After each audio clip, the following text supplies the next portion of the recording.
So, since I'm ignorant, I got the luck to discover Descartes. I mean, I knew who Descartes was, but I read him after I read you, and I noticed he gives you the tools to doubt what he's saying. It's like the opposite of dogmatism. I mean, that, ought to be the ideal of teaching anyway, whether it's children or graduate students. They should be taught to challenge and to question images that come from the Enlightenment about this, say that teaching should not be like pouring water into a vessel.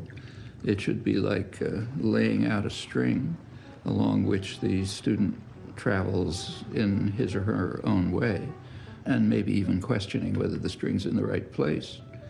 And, after all, that's how modern science started.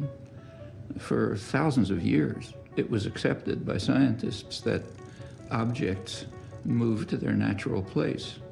So a ball goes to the ground and steam goes to the sky. These things are kind of like common sense, and they were taken for granted for literally thousands of years from Aristotle.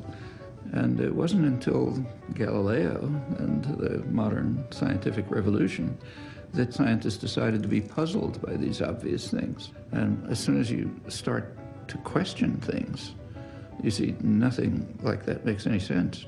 And every stage of science, or even just learning, serious learning, comes from asking, why do things work like that? Why not some other way? All right, you find that the world is a very puzzling place. And if you're willing to be puzzled, you can learn.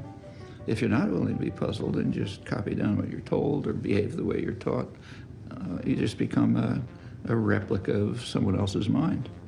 Some of the technical work I'm doing now is initiated by my suddenly realizing that assumptions that have been standard throughout modern history of generative grammar, but in fact throughout the traditional study of language, just have no basis. And when we ask, okay, then why do we assume them? You have to look for a basis, then lots of avenues open up. And that happens constantly. And do you remember when you start to build your own voice or your own philosophy in a way? And could you describe how this process happened? It's a constant process. And in any kind of scientific inquiry, any kind of rational inquiry, it's striking in science, you have a conception of how things ought to work. If you look at the empirical data, they're usually at least partially recalcitrant. Things don't fall into place. So you typically are working with a conflict between a conception of the way things ought to work in terms of elegance, simplicity, naturalness, and a look at the messy way in which things do seem to work. The Galilean revolution, which was a real revolution in the way of looking at the world, for one thing, because of the willingness to be puzzled about what seemed to be simple things. It's a hard move to make. In the case I mentioned, it was 2,000 years, smart people. Yeah. They said that nature is simple, and it's the task of the scientist to show that it's simple. And if we've not been able to do that, we've failed as scientists. So if you find irreducible complexity, you just haven't understood. Well, that's a pretty good guideline. And it does turn out to be a very effective driving element in inquiry. Because there's good reasons why I think it ought to turn out to be simple. For Galileo and the whole of early modern science, right through Newton, great scientists, Huygens, others, Bernoulli, through Newton. This is the kind of classic period of modern science. There was a very clear concept of intelligibility. The goal of science was to show that the world is intelligible. And intelligible meant something. It meant something that an artisan could create.